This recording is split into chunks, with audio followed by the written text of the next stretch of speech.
So, hello everyone, how are you? Welcome to your beautiful channel Civis Physics Tutorial GM, the place where you learn the jackass things in the physics.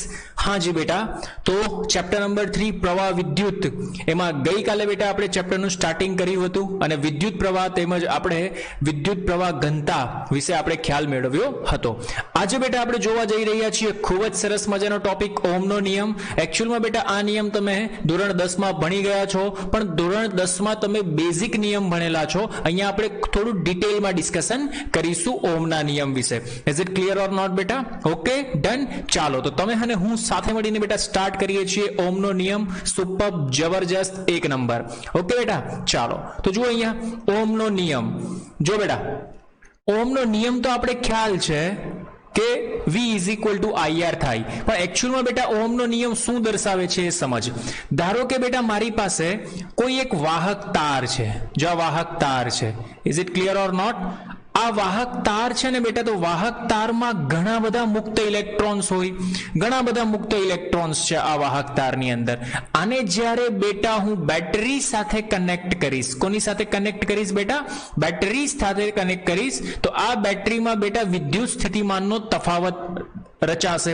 તો આ વિદ્યુત સ્થિતિમાનનો તફાવત છે બેટા એ આની અંદરથી પસાર થતા વિદ્યુત પ્રવાહના સમપ્રમાણમાં હોય છે. એટલે બેટા તમે આવું લખી શકો કે વિદ્યુત સ્થિતિમાનનો તફાવત ઇઝ ડાયરેક્ટલી પ્રપોઝનલ ટુ વિદ્યુત પ્રવાહ. પણ બેટા એક વસ્તુ મગજમાં રાખજે, આ જે પણ પ્રોસેસ થાય ત્યારે તાપમાન તમારું કોન્સ્ટન્ટ હોવું જોઈએ, એટલે કે રૂમ ટેમ્પરેચરે આ પ્રોસેસ થતી હશે. Is it clear or not? તો હું આને આમ લખી શકું કે V ચલે છે I. આ સપ્રમાણતાનો બેટા અચળાંક દૂર કરીએ એટલે આપણે લખીએ છીએ સપ્રમાણતાનો અચળાંક દૂર કરીને R. આ જે R છે બેટા એ કોન્સ્ટન્ટ વેલ્યુ છે. શું છે બેટા? કોન્સ્ટન્ટ, અચળ વેલ્યુ છે. આ ધ્યાનમાં રાખજે. આનો મીનિંગ એવો થાય કે R એ V અથવા I ઉપર આધાર રાખતો નથી. એનું કારણ હું તને સમજાવું. જો V વધારીશ તો I વધશે, જો V ઘટાડીશ તો I ઘટશે. એટલે કે V2 I2, જો V1 તો I પણ 1, જો V10 તો I પણ 10. એનો મીનિંગ શું થાય કે આ રેશિયો તારો બેટા અચળ રહે છે, અને એ અચળને મેં નામ આપ્યું R. અને આ R જેને આપણે શું કહીએ છીએ બેટા? અવરોધ કહીએ છીએ. અરે સમજાય તો બોલ yes sir. Is it clear or not? Okay, તો ઓહમનો નિયમ શું કહે છે બેટા? સમજ કે નિશ્ચિત ભૌતિક પરિસ્થિતિમાં રાખેલા કોઈ વાહક તારમાંથી I પ્રવાહ એ તે બે છેડા, જો આ બે છેડા દેખાય છે તો આને હું ધારો કે અહીંયા કહી દઉં કે અહીંયા વિદ્યુત સ્થિતિમાન +V છે અને અહીંયા વિદ્યુત સ્થિતિમાન 0 છે. તો આ વિદ્યુત સ્થિતિમાનનો તફાવત બેટા તને કેટલો મળ્યો? V મળ્યો. તો આ વિદ્યુત સ્થિતિમાનના તફાવતના સમપ્રમાણમાં હોય છે કે વાહકમાંથી વહેતો વિદ્યુત પ્રવાહ I એ વિદ્યુત સ્થિતિમાનના તફાવતના કયા પ્રમાણમાં હોય છે બેટા? સમપ્રમાણમાં હોય છે. બોલ, is it clear or not? એટલે સમજાય છે? સમજાય તો બોલ yes sir. 100% sure? Done? Okay બેટા, તો આ હતો આપણો ઓહમનો નિયમ. ઓકે, જો બેટા આને આપણે y is equal to mx plus c સાથે સરખાવીએ. સમજ અહીંયા જો v is equal to IR એટલે કે બેટા y is equal to mx સાથે સરખાવીએ. આ એકચ્યુઅલમાં બેટા ગ્રાફ મેં I વર્સિસ v નો ડ્રો કર્યો છે. તો આનો જે ઢાળનું મૂલ્ય આવે ને બેટા, આનું ઢાળનું મૂલ્ય મળે 1/r. કેટલું મળે? 1/r. અરે સિમ્પલ વાત છે બેટા. જો v/I હોય તો r મળે, તો I/v હોય તો 1/r મળે કે નહીં? અરે y અક્ષ પર કોણ છે? તો y અક્ષ પર વિદ્યુત પ્રવાહ છે. x અક્ષ પર કોણ છે? તો x અક્ષ પર વિદ્યુત સ્થિતિમાન છે. તો ઊંધો ગ્રાફ મેં ડ્રો કરેલો છે. બરાબર, NCERT માં પણ તમને આ ટાઈપનો ગ્રાફ આપેલો હશે. સમજાય છે? Is it clear or not? Done.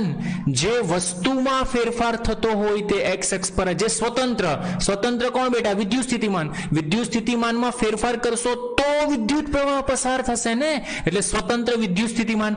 એટલા માટે બેટા વિદ્યુત સ્થિતિમાનને આપણે કઈ અક્ષ પર લીધો? x અક્ષ પર લીધો.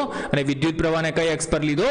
y અક્ષ પર લીધો. અને એના ઢાળનું મૂલ્ય શું આપે છે બેટા? 1/r મળે છે. અરે સમજાય તો બોલ yes sir. Is it clear or not? Done? 100% sure? વધ્યા આગળ? હા જી સર, વધો આગળ. ચાલો જો નેક્સ્ટ વન, એની ઉપર જ ચર્ચા કરીએ છીએ. અવરોધ. બરાબર, અવરોધ. બોલ, આપણે હમણાં જ એક સૂત્ર મેળવ્યું સર. કયું સૂત્ર? V is equal to IR. તો R ઇઝ ઇક્વલ ટુ શું થાય? V/R. V upon I. Is it clear or not? તો આના પરથી બેટા તું શું જાણી શકે છે? Is it clear? તો જો વાહકના એક એવો ગુણધર્મ કે જે પોતાનામાંથી વિદ્યુત ભારનું વહન થવા દેતો નથી. વાહકનો એક એવો ગુણધર્મ કે જે પોતાનામાંથી વિદ્યુત ભારનું વહન થવા દેતો નથી, એને આપણે શું કહીએ છીએ બેટા? અવરોધ કહીએ છીએ. અવરોધને R વડે દર્શાવાય છે અને એનો સિમ્બોલ બેટા સમથિંગ આ ટાઈપ નો હોય છે. અરે સમજાય તો બોલ યસ સર. અવરોધનો એકમ શું છે બેટા? તો અવરોધનો એકમ ઓમ છે. હવે ધારો કે તારી પાસે કોઈ વાયર છે, એનો તારે અવરોધ માપવો છે, તો કેવી રીતના માપીશ? તો જો મેં તને અહીંયા ડાયાગ્રામ દર્શાવેલો છે કે જે વાયરનો તારે અવરોધ માપવો છે, ધારો કે આ અવરોધ મારે R માપવો છે, તો હું શું કરીશ બેટા? એની સાથે એક એમીટર, એને શ્રેણીમાં જોડો. બેટરીને પણ શેમાં જોડો બેટા? શ્રેણીમાં જોડો. Is it clear or not? અને આ વોલ્ટ મીટરને અવરોધ સાથે શેમાં જોડો બેટા? સમાંતરમાં જોડો. પછી શું કરો બેટા? જો આની સાથે તમે અહીંયા જોડેલું છે, તો જેવો બેટરીમાંથી વિદ્યુત પ્રવાહ પસાર થશે, એટલે બેટા અહીંયા વિદ્યુત સ્થિતિમાન રીડિંગ બતાવે અને અહીંયા એમીટર રીડિંગ બતાવે. આનો શું લઈ લો બેટા? રેશિયો લઈ લો. આ V upon I નો ગુણોત્તર, એ જ તમને શું મળશે બેટા? વાહક તારનો અવરોધ મળશે. પ્રેક્ટિકલમાં તમે આવી રીતના કરશો, ધ્યાનમાં રાખજો. કોઈ પણ વાહક તમને આપેલું હશે અને તમને એવું કીધું હશે કે આનો અવરોધ શોધો, તો પ્રેક્ટિકલ પર્પસ છે, ધ્યાનથી સમજી લે શું કરવાનું. એમાં શું કરવાનું? તો જે વાહક તારનો અવરોધ શોધવાનો છે એને એમીટર સાથે શ્રેણીમાં જોડો, એની સાથે બેટરીને શ્રેણીમાં જોડો. Is it clear or not? અને બેટરીને શ્રેણીમાં જોડ્યા પછી શું કરવાનું બેટા? બેટરીને શ્રેણીમાં જોડ્યા પછી અવરોધને એની સાથે સમાંતરમાં જોડી દો. અહીંયા બેટા પ્લસનો સિમ્બોલ આવશે અને અહીંયા શાનો સિમ્બોલ આવશે? માઇનસનો સિમ્બોલ આવશે. Is it clear? સમજાય છે? 100% sure? Done? This is the resistance. આને આપણે શું કહીએ છીએ બેટા? અવરોધ કહીએ છીએ. બોલ, સમજ પડી? એક નંબર. સમજાય છે? મજા આવે છે ને? Yes sir, enjoying the lecture. Okay બેટા, ચાલ નેક્સ્ટ વન જો. અરે સર વાહ, 9 પદ અવરોધકતા. વેરી ગુડ બેટા. અવરોધકતા જો સમજ્યા બેટા, અવરોધ અને અવરોધકતા આ બંને અલગ અલગ વસ્તુ છે. અવરોધ શું છે બેટા? તો અવરોધ એ V upon I એક કોન્સ્ટન્ટ ટર્મ મળે છે, એનો રેશિયો અવરોધ એને આપણે કહીએ છીએ. અવરોધકતા એ દ્રવ્યનો એક ગુણધર્મ છે, વાહકનો એક ગુણધર્મ છે, જેને આપણે કહીએ છીએ અવરોધકતા. અને અવરોધકતાને શાના વડે દર્શાવીએ છીએ બેટા? રો વડે દર્શાવીએ છીએ. રો દેખાય છે? રો ઘનતા, રો વડે દર્શાવીએ છીએ અવરોધકતાને. Is it clear or not? અરે સમજાય છે? Is it clear? ડન? તો અવરોધકતાને કેવી રીતના રિપ્રેઝેન્ટ કરાય એ આપણે અહીંયા જોઈએ. જો આપણે અવરોધની વાત કરી, તો અવરોધ માટે બેટા એવું માનવામાં આવે છે કે ધારો કે આ એક વાહક તાર છે, તો આ વાહક તારનો અવરોધ એ તેની લંબાઈ, આ દેખાય છે, આ તેની લંબાઈના સમપ્રમાણમાં, જેટલી લંબાઈ વધારે તેટલો અવરોધ વધારે, અને તેનું આડછેદનું ક્ષેત્રફળ, આ દેખાય છે આ ગોળ ભાગ, તો એનું આડછેદનું ક્ષેત્રફળ થાય, તેના આડછેદના ક્ષેત્રફળના વ્યસ્ત પ્રમાણમાં હોય છે. તો તું બેટા અહીંયા તું લખી શકે જો કે અવરોધ એ L ના સમપ્રમાણમાં અને તેના આડછેદના ક્ષેત્રફળના વ્યસ્ત પ્રમાણમાં છે. અરે is it clear or not? 100% sure? Done? Okay, તો આ બંનેને મિક્સ કરો તો બોલો શું થાય?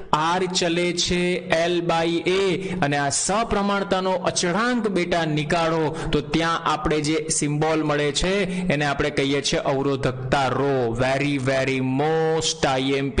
તો R ઇઝ ઇક્વલ ટુ બેટા આપણે લખીએ છીએ રો L/A. બોલ, સમજ પડી કે ના પડી? Is it clear? અવરોધકતા અને અવરોધ બંને અલગ અલગ વસ્તુ છે. ઓકે, જો અહીંયા દર્શાવેલું છે કે ધારો કે એક વાહક તાર આપેલો છે, રો એ એની રેઝિસ્ટિવિટી છે, L એની લંબાઈ છે, અને જો અહીંયા દર્શાવેલું છે કે આ ક્રોસ સેક્શનલ એરિયા, જેને આપણે ક્ષેત્રફળ કીધું છે, આ આખાનો સિમ્બોલ જો આયરો ઇઝ ઇક્વલ ટુ આપણે એને લખીએ છીએ રેઝિસ્ટર, અવરોધ R. તો આ અવરોધ R કોની ઉપર આધાર રાખે છે? તો અવરોધ R એ વાહકની લંબાઈ પર આધાર રાખે છે. મોસ્ટ IMP બેટા, અવરોધ R એ કોની ઉપર આધાર રાખે છે? વાહક તારની લંબાઈ. કોની પર આધાર રાખે છે બેટા? વાહક તારની લંબાઈ. અને બીજું કોની પર આધાર રાખે છે બેટા? આડછેદનું ક્ષેત્રફળ. આડછેદનું ક્ષેત્રફળ. Is it clear or not? જેટલું આડછેદનું ક્ષેત્રફળ ઓછું એટલો અવરોધ વધારે. અરે સમજાય છે? એક બેસ્ટ એક્ઝામ્પલ આપું. ધારો કે એક ગુફા છે, ગુફા, ટનલ જેને કહીએ છીએ. બોલે ટનલમાંથી તમારે જવું છે તો ટનલનું ક્ષેત્રફળ જેટલું વધારે હશે એટલું તમે ઇઝીલી જઈ શકશો. પણ ટનલ નાની કરી નાખો, ગુફા નાની કરી નાખો, એની અંદરથી તમારે જવું પડશે તો તમને અવરોધ નડશે, વધારે અવરોધનો સામનો કરવો પડશે. અરે સમજાય છે? તો એનો મીનિંગ શું થાય કે આડછેદનું ક્ષેત્રફળ જેટલું ઓછું એટલો અવરોધ વધારે, લંબાઈ જેટલી વધારે એટલો અવરોધ વધારે. બોલ, is it clear or not? સમજાય છે? મજા આવે છે? Enjoying the lecture? Yes sir, મજા આવે છે. બોલ, કોઈ પ્રોબ્લેમ બેટા? 100% sure? Done? Okay sir, done. Now see here બેટા, આપણે અહીંયા જોયું અવરોધ અને અવરોધકતા. શું જોયું બેટા? અવરોધ અને અવરોધકતા. હવે બેટા આપણે જોઈએ છે વાહકતા. શું જોઈએ છે બેટા? વાહકત્વ અને વાહકતા. બરાબર? તો જો અવરોધ, આર નું સૂત્ર શું જોયું બેટા આપણે? R is equal to V upon I. અને બીજું આપણે શું જોયું બેટા? R is equal to rho L by A. Is it clear? હવે જો બેટા એક નવું પદ આવે છે, કંડક્ટન્સ. શું આવે છે બેટા? કંડક્ટન્સ. બરાબર? કંડક્ટન્સ જી, કેપિટલ જી થી ડિફાઇન કરાય બેટા એને. 1/r ના વ્યસ્તને વાહકત્વ કહે છે. શું કહે છે બેટા? વાહકત્વ. અવરોધના વ્યસ્તને વાહકત્વ કહેવાય. એવી રીતના બેટા જો અહીંયા આપણે જોયું હમણાં રો. શું? રો ને આપણે શું કહીએ છીએ બેટા? અવરોધકતા. રો ને આપણે શું કહીએ છીએ બેટા? અવરોધકતા. Is it clear? તો એવી રીતના આવશે બેટા સિગ્મા. સિગ્માને કહેવાય વાહકતા. સિગ્માને શું કહેવાય બેટા? વાહકતા. વાહકતાનું મીનિંગ શું થાય બેટા? તો વાહકતા સિગ્મા ઇઝ ઇક્વલ ટુ 1/ρ, એટલે કે અવરોધકતાના વ્યસ્તને વાહકતા કહે છે. અરે સમજાય છે? સમજાય તો બોલ યસ સર. ઓકે, જો અહીંયાથી બેટા તારે રો નો એકમ બનાવવો હોય તો બનાવી શકે. Rho is equal to what? Rho is equal to R into A upon L. બોલ, આર નો એકમ ઓમ, એરિયાનો એકમ મીટર સ્ક્વેર, છેદમાં મીટર, મીટર છમછમ. તો બોલ શું મળશે? Ohm into metre. તો યાદ રાખજે બેટા કે રો નો એકમ ઓમ ઇન્ટુ મીટર થાય. બોલ, is it clear or not? Done બેટા? 100%. એવી રીતના બેટા જો તારે વાહકત્વનો એકમ જોઈ તો આનો એકમ બેટા થાય ઓમ ઇનવર્સ, અથવા તું એને મોહ લખી શકે. મોહ એટલે આનો ઊંધો symbol. Is it clear or not? અને વાહકત્વનો એકમ લખવો હોય તો બેટા આને આમ તું લખી શકે. વાહકત્વનો એકમ શું લખાય બેટા? એકના છેદમાં ઓમ ઇન્ટુ મીટર, અથવા 1/ઓમ એટલે ઓમ ઇનવર્સ. ઓમ ઇનવર્સ ને બીજું શું કહેવાય બેટા? મોહના છેદમાં મીટર. આ એકમ શાનો બનાવ્યો બેટા આપણે? વાહકત્વનો એકમ બનાવ્યો. Is it clear? 100% શ્યોર? જબરજસ્ત. એન્જોય ધ લેક્ચર બેટા. મજા આવે છે ને? ઓકે, સુપર, જબરજસ્ત બેટા. નાની વસ્તુ જાણવી જરૂરી છે. એમસીક્યુમાં ક્યાંથી શું પૂછાય કોને ખબર. કન્સેપ્ટ સમજેલા હશે તો કંઈ પણ તમે એને રિલેટેડ પુટ કરશો, you will get surely get the answer. Okay બેટા, ચાલો આગળ વધીએ કે? હા જી સર, વધો આગળ. Next one. ચાલજો. જો વાહકને ખેંચવામાં આવે તો એની લંબાઈમાં શું ફેરફાર થાય? જો એ ચર્ચા કરીએ. સામા બેટા? સમજ. જો વાહકને, વાહક એટલે વાહકતા રે, વાહકને ખેંચવામાં આવે તો, is it clear or not? સમજાવું છું બેટા. સર શું કરો છો? સમજાવો તો ખરી. સમજાવજો બેટા. ધારો કે આ એક વાહક તાર છે. Is it clear or not? Sir draw તો કરો. અરે કર્યું બેટા, જો ને. જો આ વાહક તાર છે. Is it clear? આ વાહક તારની અવરોધકતા બેટા રો છે. સમજજે બેટા એક વસ્તુ, મોસ્ટ આઈએમપી. જો મટીરિયલ બદલાય ને તો જ અવરોધકતા બદલાય, એને એ મટીરિયલ હોય તો અવરોધકતા બદલાશે નહીં. આ પોઈન્ટ કીપ ઇન માઇન્ડ.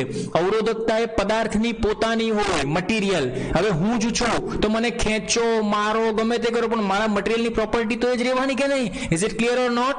પદાર્થ બદલાય તો જ અવરોધકતા એટલે કે રો ની વેલ્યુ બદલાશે, બાકી રો તમારી કેવી રહેશે બેટા? અચળ રહેશે. અરે is it clear or not ભાઈ? ઓકે બેટા, ચાલ આની લંબાઈ લઈ લે બેટા L1 અને આડછેદનું ક્ષેત્રફળ લઈ લે બેટા A1. Is it clear? હવે હું શું કરું છું જો બેટા, હવે આને હું ખેંચું છું. બોલ, હું ખેંચીશ એટલે આનું આડછેદનું ક્ષેત્રફળ નાનું થઈ જશે અને આની લંબાઈ થોડી મોટી થઈ જશે, like this way. Is it clear or not? આની લંબાઈને હું બેટા નામ આપી દઉં છું L2. અરે ઇઝ ઇટ ક્લિયર બેટા? અવરોધકતામાં કોઈ ફેરફાર થશે નહીં. Keep in mind. એનું ક્ષેત્રફળ બદલાઈ ગયું. ક્ષેત્રફળ કેટલું થયું બેટા? A2. હવે સમજ, વેરી વેરી મોસ્ટ આઈએમપી. અરે એક મોટો જ્યારે પેંડા બનાવે ને બેટા, પેંડા, તો પેંડાનો કેટલો બધો માવો બનાવે અને એ માવામાંથી નાના નાના નાના નાના નાના નાના પેંડા બનાવે. તો બોલ, એનું વોલ્યુમ, એનું કદ જે હતું, કદમાં કોઈ ફેરફાર થાય? અરે કદ તો એટલું જ રહેવાનું ને ભાઈ. મોટો હતો, મોટા નથી, નાના નાના નાના નાના નાના નાના પેંડા બનાવ્યા, તો કદમાં કોઈ ફેરફાર થશે નહીં. તો બોલ, અહીંયા આ પહેલાની સિચ્યુએશન હતી બેટા. આ કઈ પહેલાની અને આ પછીની? તો પહેલા અને પછીમાં બેટા શું અચળ રહેશે? તો કદ અચળ રહેશે. બોલ, તો એને શું લખાય? તો V1 બરાબર V2. બોલ, V1 તો પહેલા એરિયા કેટલો હતો બેટા? A1 L1. પછી એરિયા કેટલો થયો બેટા? A2 L2. Is it clear or not? જો તને અહીંયા એક ગુણોત્તર મળી ગયો, સમજાય તો બોલ યસ સર, ના સમજ પડે તો ના બોલ. સમજાય છે? ઓકે સર, સમજાય છે. બોલ, એક ગુણોત્તર મળશે જો, L1 upon L2 is equal to A2 upon A1. very very most IMP. is it clear? Done? સમજાયું? હવે અવરોધકતા નીકાળજો. હવે સમજ્યા બેટા? હવે બોલ, પહેલા અવરોધકતા કેટલી હતી? તો R1 સોરી, અવરોધ કેટલો હતો? R1 is equal to rho L1 upon A1 તથા R2 is equal to બેટા તો રો L2 upon L2. હવે ગુણોત્તર પૂછેલો છે. બોલ, બંનેનો આપણે રેશિયો લઈએ તો રેશિયો શું થાય બેટા? તો R1 upon R2 is equal to most IMP. બેટા સુપર, જબરજસ્ત, એક નંબર કોન્સેપ્ટ છે. બોલ, રો તો છમછમ થઈ જશે. તો L1 upon L2 into A2 upon A1. અરે થાય કે ન થાય? પણ જો અહીંયા A2 upon A1 છે, L1 upon L2, તો આની જગ્યા પર હું મૂકી શકું કે નહીં? તો L1 એટલે શું થશે બેટા? L1 સ્ક્વેર છેદમાં L2 square. Most IMP formula. અરે સમજમાં આવ્યું તો બોલ યસ સર. તો બેટા અહીંયા શું લખી શકે તું? માટે R1 upon R2 બરાબર L1 upon L2 આખાનો વર્ગ આમ પણ લખી શકે, અથવા A2 upon A1 આખાનો વર્ગ આ પણ લખી શકે. તારે બેટા ત્રિજ્યાના સ્વરૂપમાં લખવું છે તો બોલ, એરિયા કેટલો થાય? પાઈ આર સ્ક્વેર થાય, તો પાઈ R2 સ્ક્વેર, ના તો વર્ગ છે, તો આને આમ પણ લખી શકે બેટા R2 upon R1 આખાની 4 ઘાત. અને વ્યાસના સ્વરૂપમાં લખવું હોય તો D2 upon D1 આખાની 4 ઘાત. જે ફોર્મમાં લખવું હોય એ ફોર્મમાં તું લખી શકે. અરે સમજ પડી તો બોલ yes sir. Is it clear or not? Super, જબરજસ્ત, એક નંબર. તો આના પરથી બેટા તને શું ખ્યાલ આવ્યો કે જે ત્રિજ્યા, સોરી, જે અવરોધ R છે એ લંબાઈ ના વર્ગના સમપ્રમાણમાં હોય છે. અરે સમજાય તો બોલ યસ સર. અને જે અવરોધ R છે એ ત્રિજ્યા ના 4 ઘાતના વ્યસ્ત પ્રમાણમાં હોય છે. Very very most IMP key point. અહીંયા સુધી સમજ પડી હોય તો બોલ yes sir. Is it clear બેટા? ડન? સમજાય છે? Okay okay. જો એક સરસ મજાનું એક્ઝામ્પલ આપું તને. શું મેળવ્યું આપણે? નોંધ કરીને અહીંયા લખી લે. નોંધ સર કે R2 upon R1 is equal to L2 upon L1 આખાનો વર્ગ. હવે સમજજે બેટા, પહેલા લંબાઈ હતી l. પહેલા કેટલી લંબાઈ હતી બેટા? l લંબાઈ હતી. ધ્યાનથી સમજજે. હવે બેટા એના હું n ભાગ કરું છું. કેટલા ભાગ કરું છું? n ભાગ કરતા. તો બોલ નવી લંબાઈ કેટલી થશે? nl થશે. તો બોલ અહીંયા જો તને સમજાવું, માટે r2 upon r1. બોલ l2 નવી લંબાઈ કેટલી મળી તને? nl છેદમાં જૂની લંબાઈ l આખાનો વર્ગ. બોલ ll છમછમ. જો તારો આન્સર આવી ગયો. માટે r2 is equal two n square into r. અરે સમજાય તો બોલ યસ સર ભાઈ. મજા આવે છે આ ટાઈપના એમસીક્યુઝ તને ઢગલો જોવા મળશે. ઢગલો એમસીક્યુઝ તને આ ટાઈપના જોવા મળશે. You can solve easily. સમજ પડી બેટા? Okay, done. તો બેટા આજના લેક્ચરમાં આપણે ઓહમના નિયમ પરથી અવરોધકતા અને અવરોધકતા પરથી ઘણા બધા કેસીસ જોયા. આઈ હોપ તમને આજના લેક્ચરમાં મજા આવી હશે. આવતીકાલે બેટા આપણે ડિસ્કશન કરીશું ડ્રિફ્ટ વેલોસિટી. શાના પર બેટા? Drift velocity.